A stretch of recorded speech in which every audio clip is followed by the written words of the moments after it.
ஸ்டாலின் தான் அடுத்த முதல்வர். திமுகவோடு கைகோர்த்த பிரேமலதா 12 சீட் கன்ஃபார்ம். உச்சகட்ட பரபரப்பில் தமிழக அரசியல். ஸ்டாலின் அதிரடி அறிவிப்பு. அதிமுக மீது கடும் அதிருப்தியில் இருந்து வரும் தேமுதிக திமுகவுடன் கூட்டணி அமைக்கலாம் என்று தற்போது தகவல்கள் வெளியாகி வருகிறது. கடந்த சில தினங்களுக்கு முன்பு தமிழ்நாடு முதலமைச்சரும் திமுகவின் தலைவருமான மு.க. ஸ்டாலினை தேமுதிக பொதுச் செயலாளர் பிரேமலதா விஜயகாந்த் நேரில் சந்தித்து பேசினார்.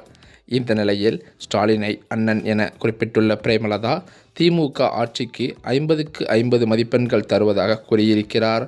2026 சட்டமன்ற தேர்தலுக்கு இன்னும் 10 மாதம் இருக்கும் நிலையில் தமிழ்நாட்டில் அரசியல் கட்சிகள் தேர்தல் வேலையை தொடங்கிவிட்டன.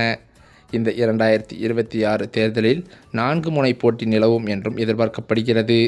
திமுக கூட்டணி, அதிமுக கூட்டணி, நாம் தமிழர் கட்சி மற்றும் விஜயின் தமிழக வெற்றி கழகம் ஆகிய 4 முனை போட்டி நிலவும் என்ற சூழலில் திமுக கூட்டணி மிக வலுவாகவே இருந்து வருகிறது. 2019 தேர்தலுக்கு முன்பிருந்தே திமுக கூட்டணி தொடர்ந்துதான் வருகிறது. 2019 மக்களவைத் தேர்தல், 2021 சட்டமன்ற தேர்தல், ஊரக உள்ளாட்சி இடைத்தேர்தல், 2024 மக்களவைத் தேர்தல் மற்றும் ஈரோடு உள்ளிட்ட இடைத்தேர்தல்களில் திமுக கூட்டணியே அபார வெற்றி பெற்றது. இதன் காரணத்தினால் 2026 தேர்தலில் இந்த கூட்டணி தொடரும் என்றும் எதிர்பார்க்கப்படுகிறது. தற்போதைய சூழலில் திமுக கூட்டணியில் காங்கிரஸ், மதிமுக, விசிக, இந்திய கம்யூனிஸ்ட், மார்க்சிஸ்ட் கம்யூனிஸ்ட், மமக, பாஜக, தவாக உள்ளிட்ட கட்சிகள் இருந்து வருகின்றன. மேலும் சிறு சிறு அமைப்புகள், கட்சிகள் திமுகவிற்கு ஆதரவாகவும் இருந்து வருகிறது.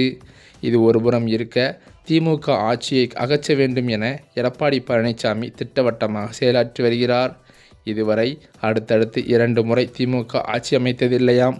அடுத்தடுத்து 2 தேர்தல்களில் அதிமுக தோற்றதில்லை என்ற வரலாற்றை தொடர வைக்க எடப்பாடி பழனிசாமி தீவிரமாக முயற்சித்து வருகிறார். ஆனால் கூட்டணிதான் பிரச்சனைக்குரியதாகவே இருந்து வருகிறது.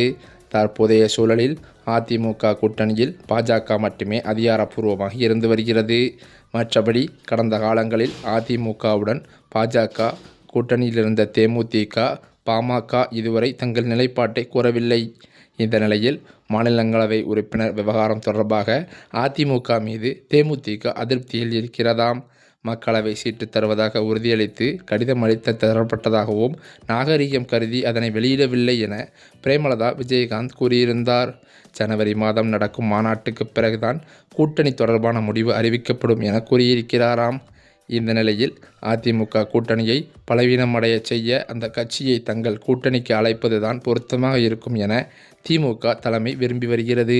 இப்படிப்பட்ட நிலையில் இன்னும் 6 மாதங்களுக்கு பிறகு கூட்டணி குறித்து தேமுதிக அறிவிப்பதாக கூறியிருந்தாலும், ஆனால் திமுகவுடன் கூட்டணி பேச்சுவார்த்தை நடத்தியது குறித்து தற்போது வெளியில் தகவல்கள் கசிந்து வருகிறது.